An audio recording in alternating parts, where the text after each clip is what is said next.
The word Shanghai is a verb in English meaning to be kidnapped, scammed, or trafficked. But why is that? Many Western films have depicted such things. For example, in the 2016 film La La Land, Ryan Gosling's character shouts, "It's not my fault. I got Shanghai! Shanghai!"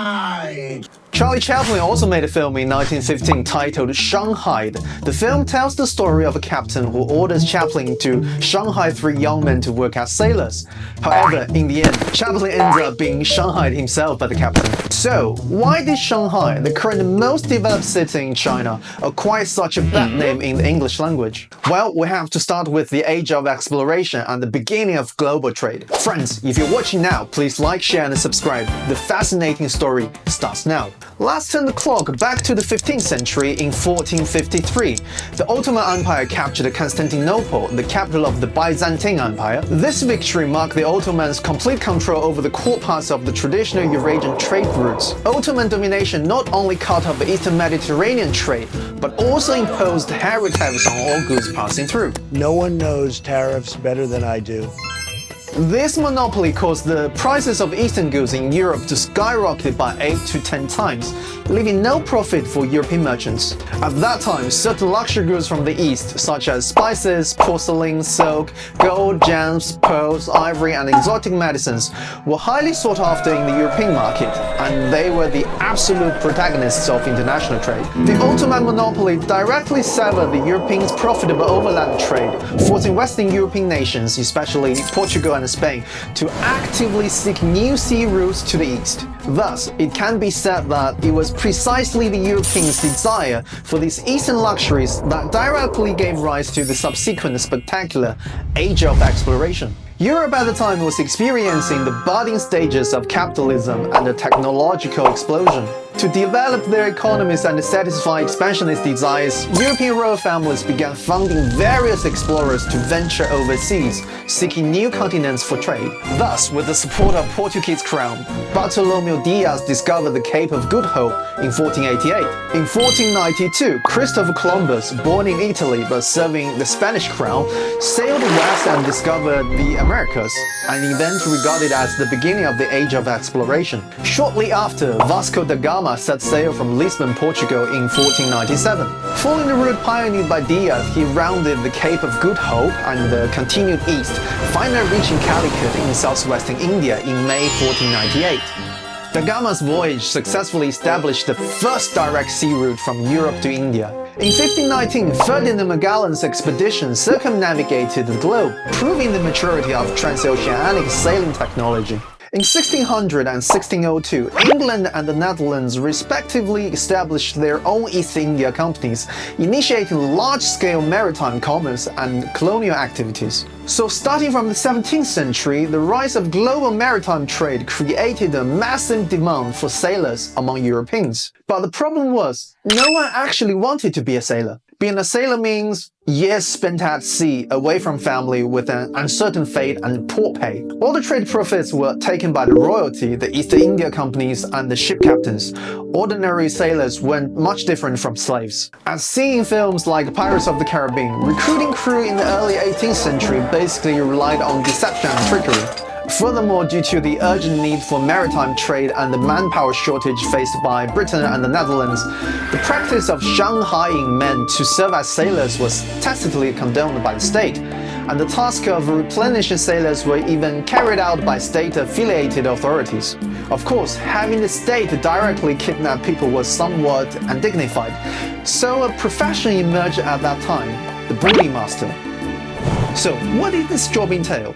At the ports, there were all sorts of freeloaders and idlers coming and going, needing food and lodging. These boarding masters opened their own boarding houses at the waterfronts. When a boarding master saw a fit-looking man, he would say, "You can eat and drink and sleep at my place. No money, no problem. Just write me an IOU, pay me back later." These drifters would of course be happy to hear that. Thus, these portside boarding houses became trafficking dens for supplying the national merchant fleets with sailor labor. Typically, these idlers would get dead drunk in the boarding houses.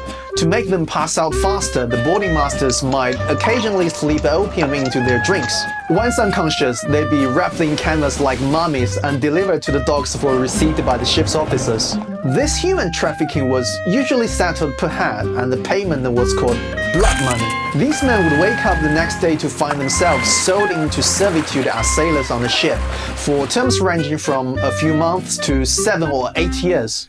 You might wonder, why didn't these men just escape?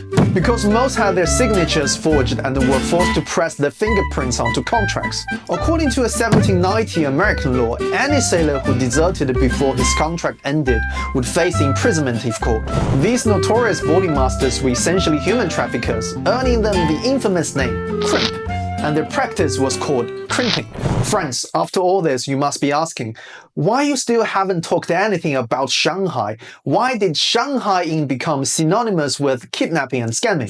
This leads to a rather tragic period of Chinese history. Every Chinese person learns in elementary school history books that in 1840, the British Empire launched the Opium War against China. In 1840, under Qing dynasty rule, China was the world's top trading nation.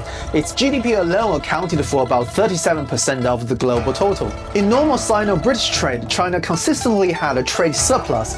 Chinese tea, silk, and porcelain were extremely popular in Europe, while British goods like wool and broadcloth found few buyers in China. To purchase Chinese goods, Britain had to pay large amounts of silver. To reverse this unfavorable trade balance, the British Empire chose opium, a fatal drug, as a special commodity. Starting from the late 18th century, Britain began large-scale trafficking of opium into China. By the eve of Opium War in 1840, tens of thousands of chests were being imported annually. This not only severely harmed the health of Chinese people, but also led to massive outflow of Chinese silver, turning China from a net importer of silver to a net exporter. Because Britain was the victor in that historical period, when history was written by the Brits, it wasn't termed the British invasion on China, but rather the more neutral name, Opium War, as if Britain was never the aggressor. In 1842, the Qing government was forced to sign the Treaty of Nanking, the first of unequal treaties in China's modern history. This treaty required China to cede Hong Kong Island to Britain, pay an indemnity of 21 million silver dollars, and open 5 ports for trade: Guangzhou, Fuzhou, Xiamen, Ningbo, and Shanghai, allowing British citizens to reside there and consulates to be established. Thus, starting in 1842, the Western world completely opened the door to maritime trade with China. Shanghai, as a major treaty port, became a destination for many Western merchant ships. Global maritime trade reached a new peak. Western nations discovered that trading with China yielded the highest profits, leading them to invest heavily in building more merchant vessels.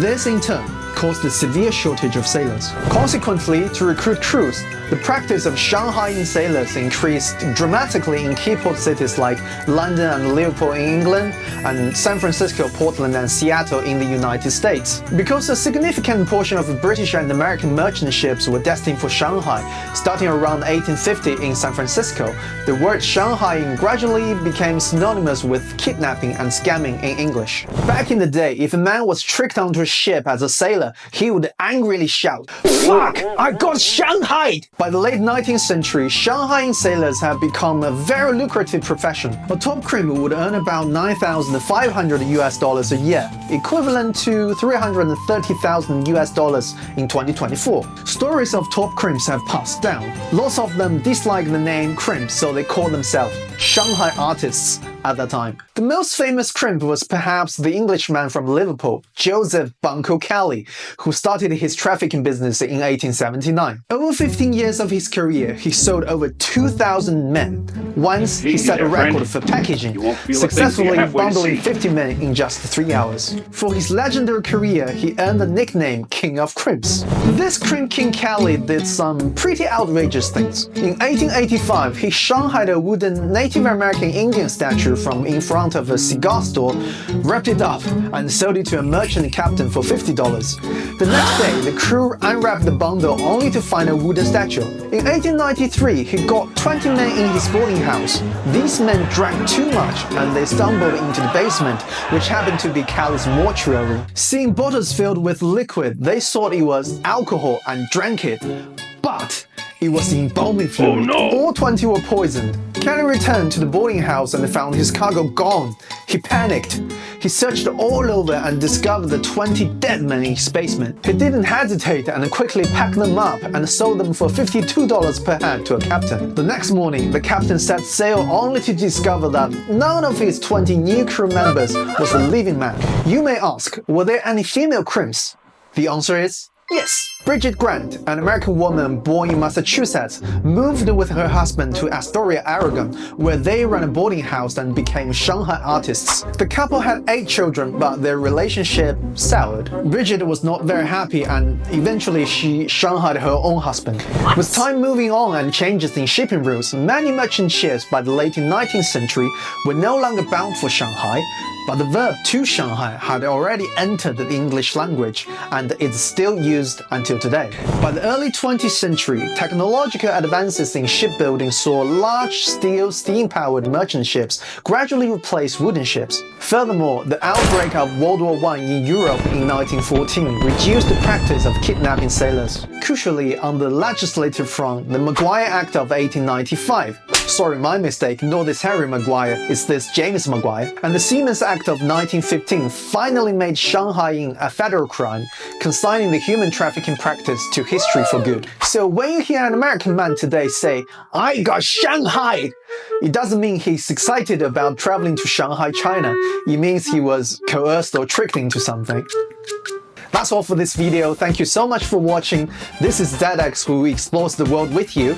If you enjoy topics on culture and history, don't forget to like, share, and subscribe. I'm hungry. I need to get some food. So, see you in the next one.